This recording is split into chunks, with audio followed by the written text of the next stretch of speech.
everybody. Pastor Darin from North Parkway Assembly of God. And it is my joy today to bring you an update and also bring you some good news. That is going to begin with a letter that we received from Governor Pritzker. He sent a letter out on May 28th out to all of the houses of worship across our great state that allow houses of worship to get back to public worship gatherings. His letter included some recommendations, and a few of them were strong suggestions. And after our church board and staff met together this past Monday night to discuss several things, it's with great joy that I'm able to make this announcement to you today that beginning this coming Sunday, June 7th, public worship services will resume in our sanctuary. It's a great day to be an American, and really this is one of the first things that I want to share. I'm proud to be an American.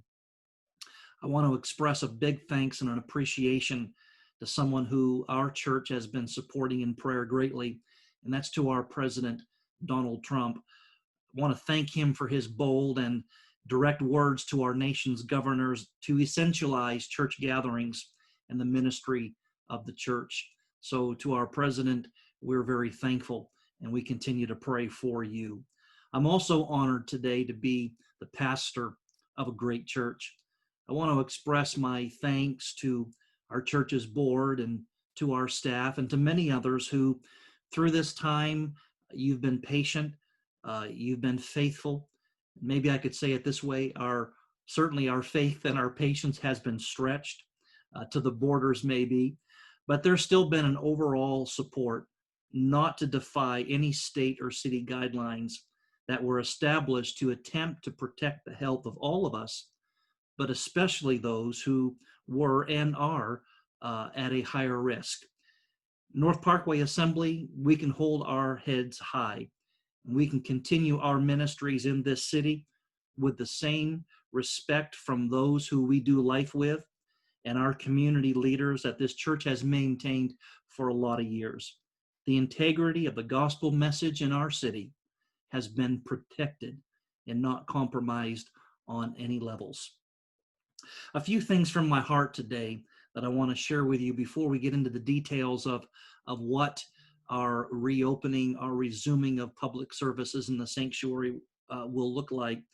But a few things from my heart today regarding our churches resuming.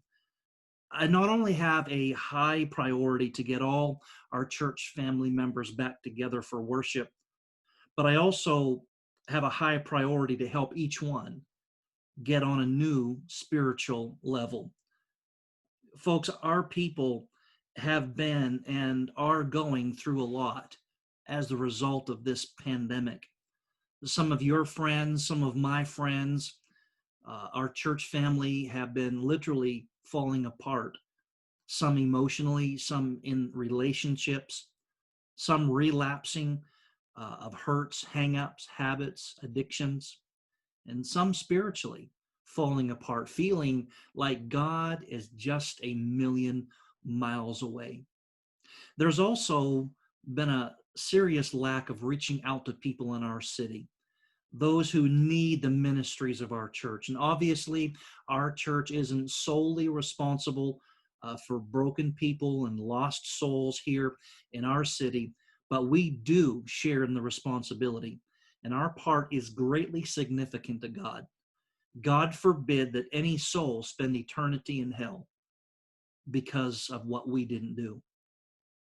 With those things said, and as serious as those are, it's imperative that as we move forward, we find a way to fix some of the spiritual and ministry-related shortcomings that this pandemic has exposed in our church.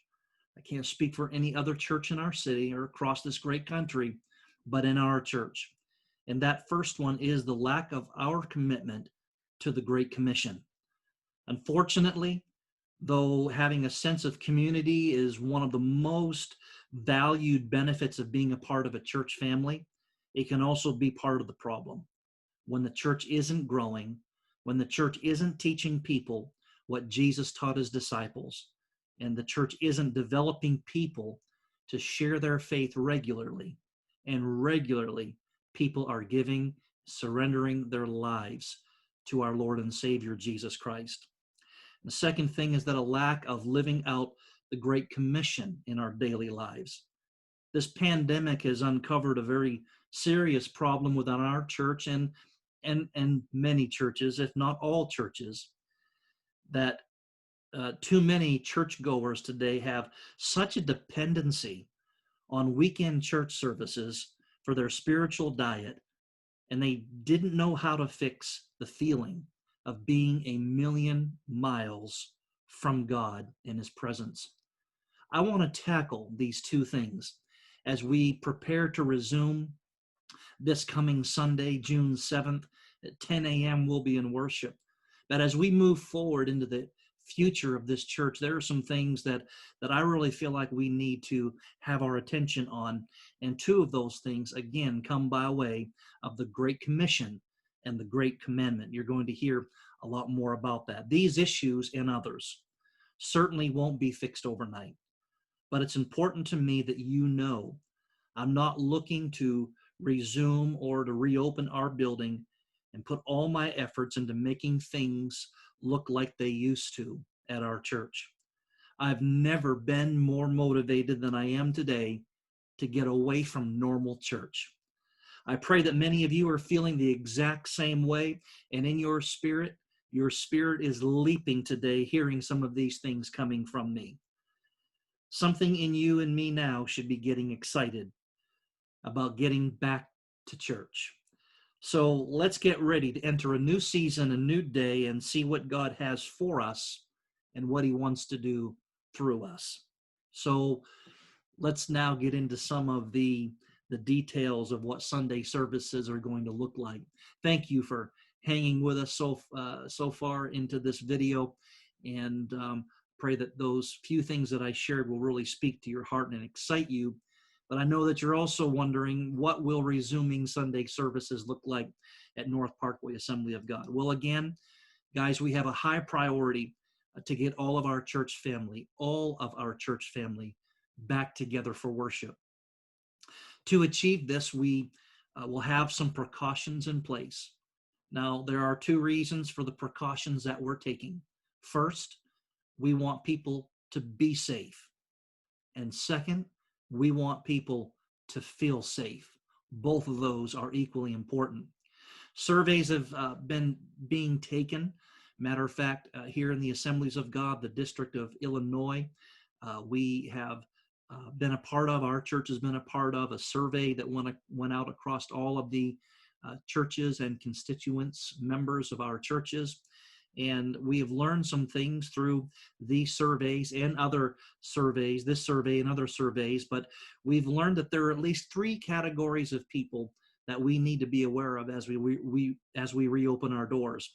And the first one is those who will be quickly back to church. And I know some of you, all you had to do is hear the first 30 seconds of this video, and you're probably not here right now. You probably decided, whoo, that's it. We're back to church, baby. It doesn't matter what precautions are being taken or what's going on. You're ready. And let me just tell you, you're not alone. The greater percentage of people surveyed about getting back to church, they're just simply ready to get back to church. And they would have done it a month ago, 3 weeks ago, last Sunday. And thank the Lord for our church. It'll be this coming Sunday. But that's not the only group of people that we have to consider as we move forward in preparation to resume our public services. The second group is a group of people who are going to be slow back to church. They're very interested, and it's important for us to communicate what those precautions are that we're going to be taking, precautions that will limit the spread of the coronavirus in our city and in our state. And then thirdly, there's a group of individuals that they're not going to be back to church for a while. And so it's with taking these three groups of people that we realize are part of our church family, our brothers and our sisters. While some are saying, come on, let's just get back to church, there's another mindset.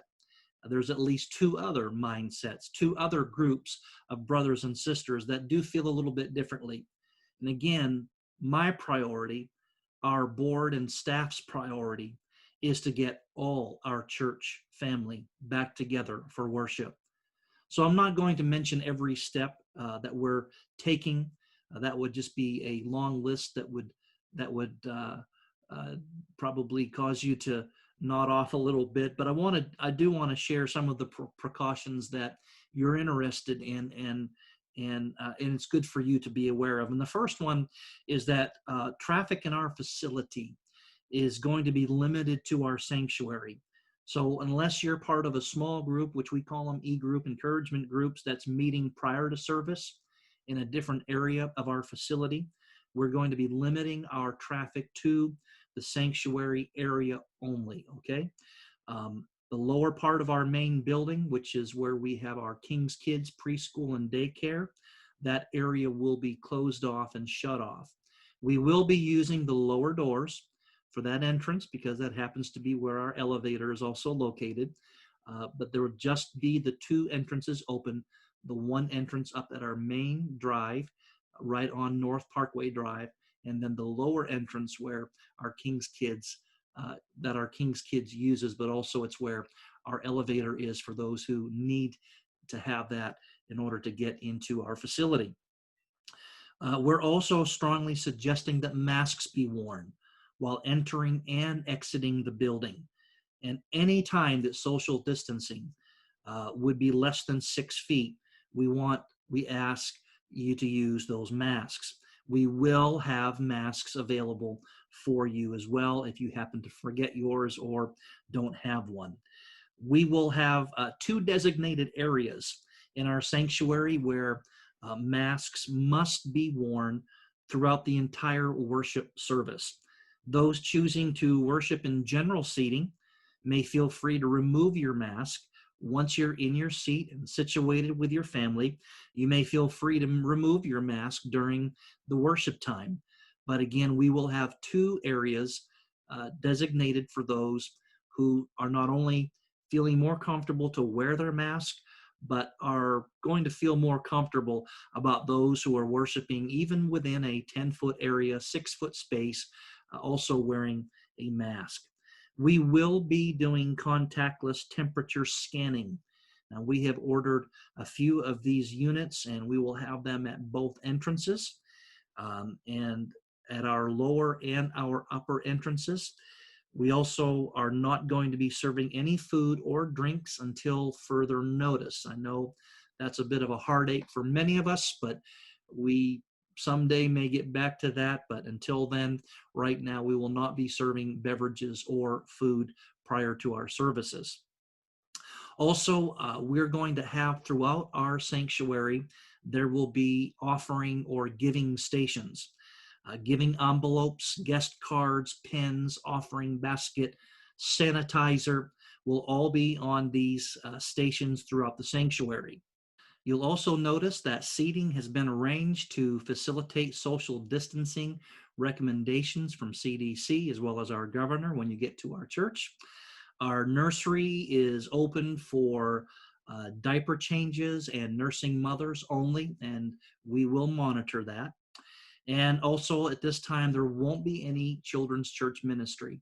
We will be keeping our ear to the rail and listening for that next phase to happen, which not only affects businesses and restaurants, but would also permit churches to resume children's ministry. And we will bring you more details on that just as soon as we do have them. Also, after our Sunday service, we want you to know that we'll be using disinfectants and cleaning products in all traffic areas in accordance to CDC recommendations. We want you to not only feel safe, but we want you to be safe. And both of those are very important. So what if I can't or I'm not ready to attend public worship gatherings yet? We want you to know that's okay.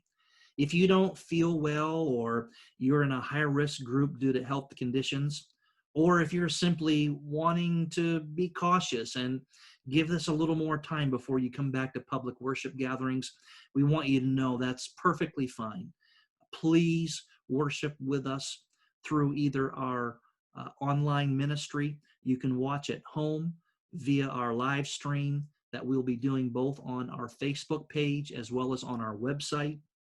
Or you can feel free to come and park in the parking lot, and either viewing through Facebook or viewing through our website, you can experience right there in our parking lot our worship service, and you can give some waves and smiles and nods to your friends, and we just encourage that as well. But we want you to feel comfortable to partake in our services either at home, or if you want to come to the parking lot to also have that experience, we welcome you to do that.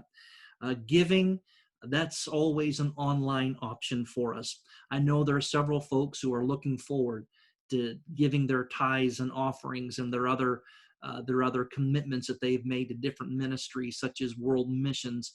Can't wait to give that physically during a worship service. But we also want to remind you that we have other platforms you can give through.